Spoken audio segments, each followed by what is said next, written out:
Ok, filmuoji? Sveiki visi, mes ką tik pažiūrėjome laidą su Rūta, dabar žiūrėsim Šreką. Bet prieš žiūrint Šreką aš biškai noriu pakomentuoti, nes per tą Rūtą kalbėjo apie tai, ką dabar jaunimas vartoja mokyklose. Ir man tiesiog sprogo galva ir aš sakau, Kamilė, sustabdyk Šreką, aš turiu kažką padaryti iš savo pusės. Ir paprotinti jaunimą, nes Dieve, tu mano, aš negeriau. Žodžiu, pasileidinti laidą ir jie sako, kad gerai, jaunimas vartoja kaip niekada. Ką jie vartoja? Jie vartoja smailą, vartoja ten kažkokius kricus, kažkokius šūdus. Kristų, į pasimatymą su Kristumi. Jo, pasimatymą su Krista, ten kažkokios telegramo grupės, perka narkotikus.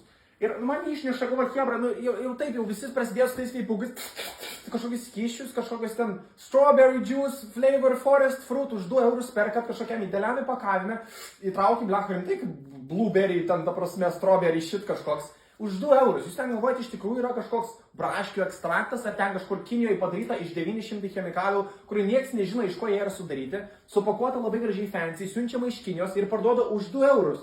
Tai jeigu jie gamina ten už 2 centų, kad pardavinėtų už 2 eurus, nes jiems turi apsimokėti ir jūs įtraukite tiesiai į savo plaučius, į savo širdį, kas per šūdas?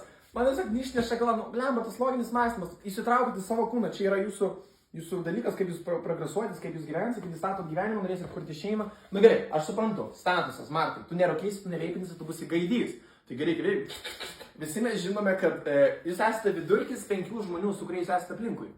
Ir mes visi hangoutinam su, debilais, su žmonėm, kurie yra debilai. Tu nerūkai, tai tu gaidys, gerai, aš sakysiu. Gal turi smailas, jo, gal turi smailas. Kas čia per šūdas? Ir dabar kažkokie smailai atsiranda.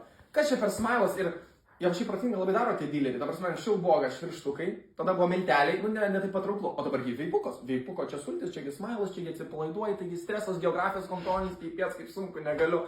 Ble, man išneša galva, kažkokios šūdas čia yra, kaip jūs gadinat savo sveikatą, vėliau eina miršto vaikai, ateina ligonis nežino, ko jie prisivartoja, nes nieks nežino, ką jis ten vartoja. 900 kažkokių chemikalų, siunčiama iš Kinijos, jums parduoda kažkokie dileriai, kurie irgi visiškai nežino, ką jie pardavinėja, maišo ten žiūrkino dus deda. Dieve mano jaunimas, ką jūs darot? Ir atrodo, eikit padarykit atspaudimą, eikit kažką užsibrėžkit, siekit, pakeiskit savo to draugų grupę, sugebėkit pažiūrėti į priekį, savo ateitį, ko jūs norėsit būti, ar jūs tiesiog norit privartoti ir dėl to statusą savo gadintis gyvenimą. Man tiesiog pikta. Ir aš negaliu žiūrėti Šreko dabar. Tai aš tiesiog jam norėjau dar kartelį pasakyti, kad čia yra viskas šūdas, aš niekada tokių dalykų nepalaikau, nei tų pačių veipukų. Man taip ir atrodo, einu pasikrauti savo veipuko priklius skyšio, o negaliu mesti, man per sunku mesti. Yra žymiai sunkesnių dalykų gyvenime nei mesti kažką, rūkyti kažkokius šūdus. Na gerai, aš nesu rūkęs, tai aš nežinau, bet gerai, aš nusišneku, aš žinau, čia yra kažkokiu, man čia pikta, čia yra debilizmas, prašau, nedarykit tokių dalykų, pasisaugokit save, savo sveikatą, savo ateitį, savo tėvus, nes jums tėvams dar baisiau, jie nežino, ką daryti dėl jūsų.